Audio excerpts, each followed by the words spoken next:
Hola amigos, bienvenidos a Ecuación D. El día de hoy vamos a trabajar sobre la ley de Charles. Como es costumbre, vamos a hacer este primer video donde vamos a ver toda la teoría con respecto a esta ley. Analizaremos la definición, los experimentos que realizó Charles para llegar a sus conclusiones, la gráfica del comportamiento de los gases cuando es sometida a esta ley, la ecuación y las aplicaciones. En un segundo video vamos a trabajar los ejercicios resueltos, donde veremos cálculos de volumen inicial y cálculo de temperatura inicial. Finalmente, en un tercer video veremos ejercicios resueltos, pero esta vez donde se ve el cálculo del volumen final y el cálculo de la temperatura inicial, así que vamos a comenzar. Para la ecuación de Charles o la ley de Charles, se necesita un gas cuya temperatura inicial y volumen inicial están definidos, entonces puede ser cualquier temperatura y cualquier volumen. ¿Qué pasa? Para este experimento la masa va a permanecer constante y la presión también va a permanecer constante. Este gas es sometido a un calentamiento, entonces se agrega energía en forma de calor para terminar con una temperatura final y un volumen final. ¿Qué pasa? En las condiciones iniciales 1 frente a las condiciones iniciales 2 va a haber una diferencia donde la temperatura inicial es menor que la temperatura final y el volumen inicial es menor que el volumen final. Entonces, a través de esos cambios en los estados de los gases fue que Charles empezó a hacer sus estudios. Como era costumbre en su época, el trabajo con los gases se realizaba con émbolos y pistones. Para el caso, en un émbolo aplicaba calor y se veía un aumento de la temperatura al tiempo que aumentaba el volumen. No se aplicaban fuerzas para no modificar la presión. Una vez se retiraba la fuente externa de calor, disminuía la temperatura y asimismo disminuía el volumen. Este comportamiento lo empezó a estudiar Charles y fue tabulando los datos para obtener una gráfica de estos comportamientos.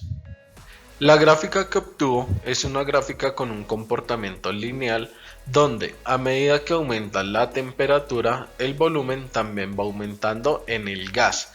Este es el principio de la ecuación de Charles, donde hay una proporcionalidad directa entre la temperatura y el volumen, cualquiera que sean las unidades.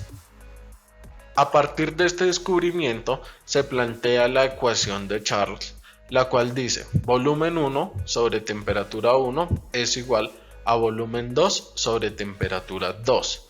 ¿Qué sucede? En estos casos, la temperatura tiene que estar en unidades absolutas, es decir, únicamente nos va a funcionar la temperatura en Kelvin o en Rankine.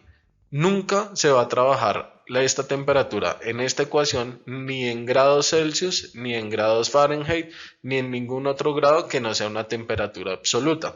¿Por qué? Porque, por ejemplo, con grados Celsius se puede tener como resultado el 0 grados Celsius.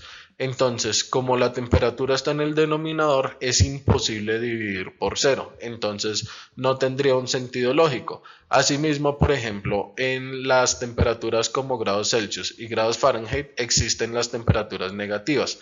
Entonces, si nosotros pusiéramos una temperatura negativa, al resolver la ecuación, un volumen no puede dar negativo. Por esta razón, nunca, absolutamente nunca, y quiero ser muy enfático en eso, nunca, nunca, nunca se trabajan con temperaturas relativas. Es decir, nunca vamos a poner acá un grado Celsius o un grado Fahrenheit. Siempre vamos a trabajar con Kelvin. Las aplicaciones de la ley de Charles son bastantes. Cuando nosotros hablamos de contaminación atmosférica, a partir de emisiones por chimeneas, podemos conocer la temperatura y el volumen del gas cuando se está emitiendo. Y asimismo, conociendo la temperatura atmosférica, se puede determinar el volumen que el contaminante va a ocupar una vez está en la atmósfera.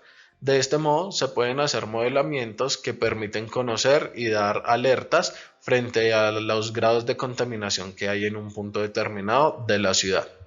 Asimismo, en los motores de combustión interna, debido a las altas temperaturas, se puede conocer los volúmenes que van a ocupar los gases una vez están haciendo reacción dentro del motor.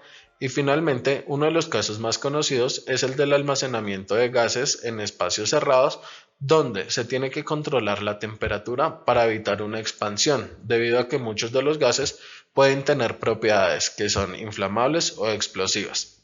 Hasta aquí va la parte teórica sobre la ley de Charles. Si tienes alguna duda, no dudes en dejarla en los comentarios, que nosotros vamos a profundizar en los temas que tú lo requieras. Y te invitamos a ver el segundo video, donde vamos a hacer unos ejercicios resueltos sobre el cálculo de condiciones iniciales con esta ley. Muchas gracias por vernos. Recuerden que somos Ecuación D y por favor, te agradecemos mucho si te suscribes. Muchas gracias.